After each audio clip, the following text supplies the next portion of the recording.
Begin with an autoregressive model of order 1. Y at time t equals c plus phi times y at time t minus 1 plus epsilon at time t. When the absolute value of phi is below 1, the causal stationary mean equals c, divided by the quantity 1 minus phi, and shocks have geometrically declining effects.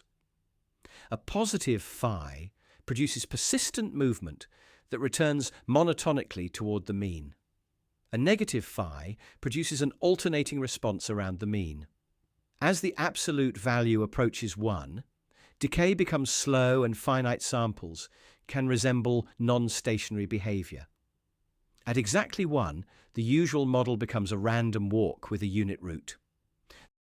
The innovation epsilon is white noise, with mean 0, constant finite variance, and 0 autocovariance at non-zero lags.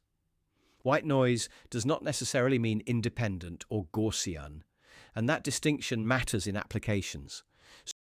Stronger distributional assumptions become important for exact likelihood calculations, higher moments, or nonlinear functions of the shocks. An autoregressive model of order P includes the previous P observations. Its stability is governed by the roots of its autoregressive polynomial. We write 1 minus phi 1 times z, continuing through minus phi p times z raised to p. A causal stationary solution requires every root of this polynomial to lie outside the unit circle. A moving average model of order Q writes y as its mean, plus the current innovation and Q lagged innovations. It is covariant stationary for any finite coefficients when innovations have constant finite variance. Its autocorrelation becomes exactly 0 beyond lag Q because observations farther apart share no common shock. Stationarity and invertibility answer different questions. A finite MA model is stationary without restricting its coefficients, but its parameterization may be non-unique.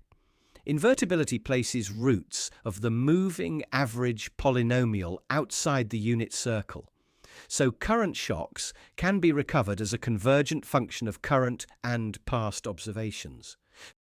For a concrete MA2 process, let y equal the current shock plus 0.5 times the first lagged shock minus 0.3 times the second lagged shock.